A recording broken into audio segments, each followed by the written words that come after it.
going to be going over my deck check for the Magic Gathering Strat Community League number 5. It's basically a Pauper league, and I have never played in a Pauper event before, at least in a tournament or league. But I have been playing this deck for a number of months now. Basically, ported a Dimir control deck from standard Pauper that was basically a deck that tried to mill the opponent out and then just play all defensive creatures and defensive spells and counter spells and all that good stuff. I wanted to see if the similar strategy would work in classic legacy Pauper style. So haven't really, looked at any other deck list to try to, build a shell from anything else. This is my own original work, and I'll go over all my card choices here.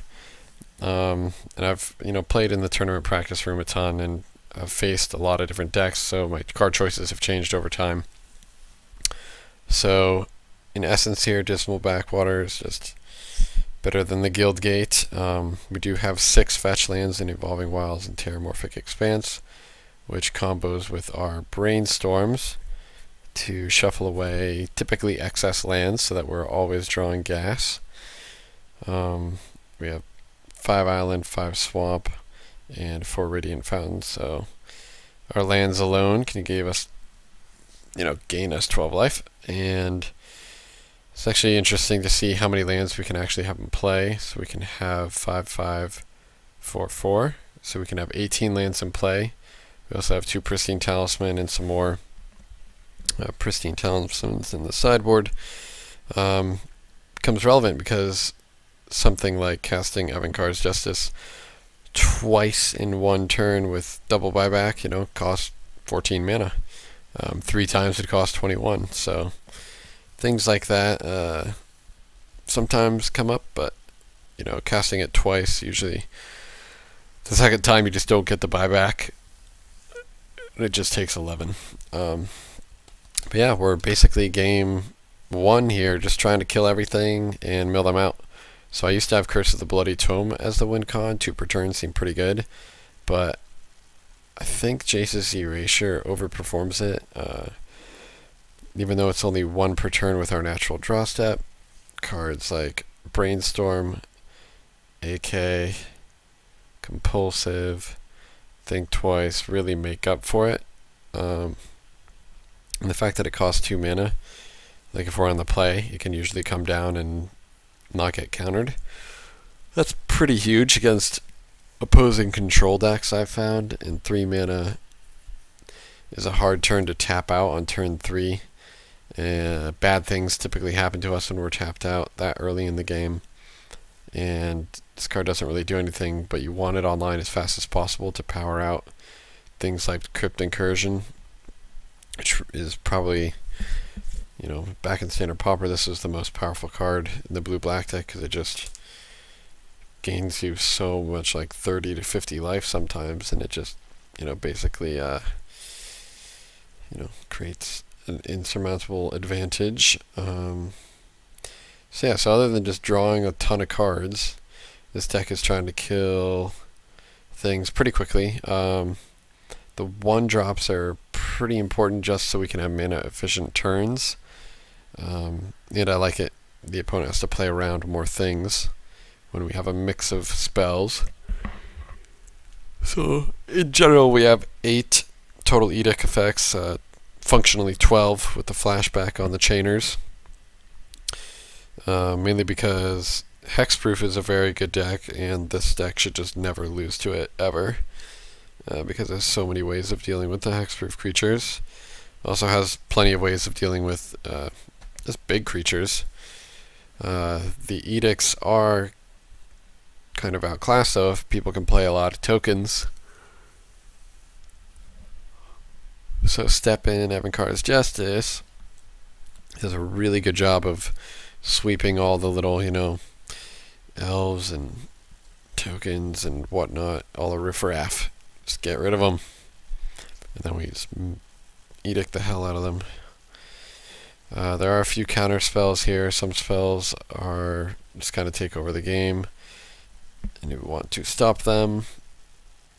See, I don't know. Other decisions. I used to have Mystical Teachings in this deck, and 2 mana intensive. Not enough good targets. What else did I used to have? Used to have Echoing Decay, and I ended up just adding in another Avant-Garde Justice. But I can see, potentially cutting down to 1 Crypt Incursion and getting another Echoing Decay in there. Just another chance at getting some card advantage.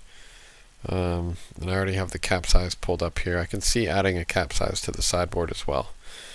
But overall, this deck can have a little bit of trouble against some early fast tokeny, swarmy type decks. And the mono red burn deck is just so good against this. They don't have many creatures, so it's hard for us to gain life out of Crypt Incursion. And I really do like Pristine Talisman against most aggro decks, and just helping out our mana and being able. This card is kind of like a planeswalker to me. Just being able to gain life lets us get to a point where we can actually, like if we stall the game out and get to an empty board, we can just Avant-Garde Justice with buyback every turn and kill them with damage. Since if we have the Talismans out, we don't take damage, and they do. So yeah, little Pestilence with buyback. So that's the deck that I played. This is at least for round 1. I'm probably going to continue playing it and just make some tweaks to the deck as I see fit. And here's our sideboard again. I'm not super experienced with Pauper, so I don't know exactly what to expect. But some pretty easy inclusions were Dispel against decks with counter spells, Duress also for counter spell decks, and even just spells that we want to proactively rip out of the hand. Talismans for the burn matchups, and the 4th Justice for token decks, small creature decks, decks where we want to kill all their little dudes. And this is a little bit of a transformational sideboard plan. The 4 Gurmag Anglers are pretty solid efficiency. We do have a lot of cards that get into our graveyard, and we don't really want to get rid of them. Things like Think Twice, AK, Chainer's Edict.